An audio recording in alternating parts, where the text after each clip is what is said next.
What's annoying you this week? What's annoying me? People without an opinion.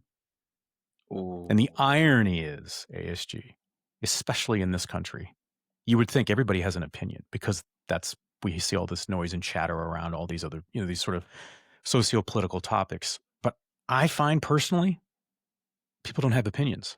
If anything, these opinions are getting scrubbed from people's personalities. I see it everywhere. I see it at the grocery store. I see it at the soccer pitch. I see it with professional colleagues. Nobody wants to have an opinion anymore. So much so that they avoid it like the plague. So that is a major pet peeve of mine. That's not only this week, but it's been just bubbling up over time. yeah, I'm not gonna lie, I'm blaming cancel culture fully on this because I've had so many times, and the what's annoying you this week is it's meant to be about opinions. It's based on opinions. As a lot of says in his ton, I have so many people just refuse to do it because they don't want to give their opinion. They literally write an email. I don't want to offend anybody. I think it's just, I mean, like, well, who can you offend by giving your opinion? Yeah, and you know what? It's the communication is not just done in 280 characters or 140 or whatever it is anymore.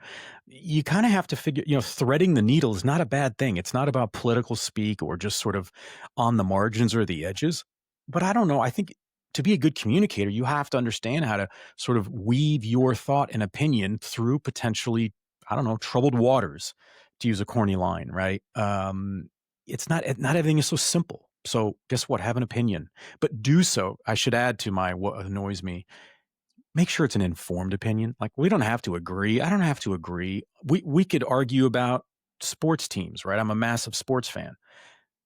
Just come up, have your, you know what I mean? Like have an opinion based on the information that you know, as opposed to just randomly saying very strongly your opinion when you have no information to back it up. So it's look, Daniel Pink is a very famous author here in the US and I would imagine abroad. And I'm a big fan of his. I had a chance to interview him years ago.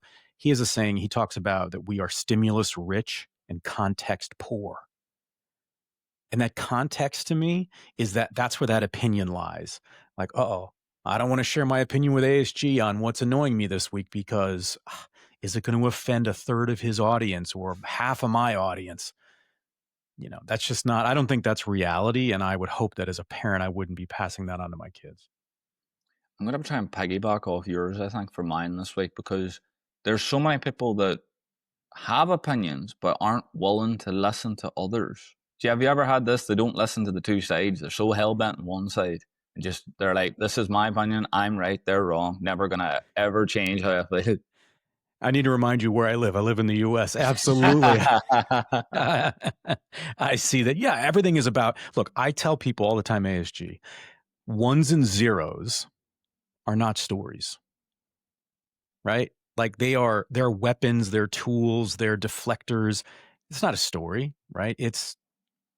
And that's what I think people hold on to. It's their position. They've got a certain data set or whatever it is they want to argue, and they don't even care what you're going to say.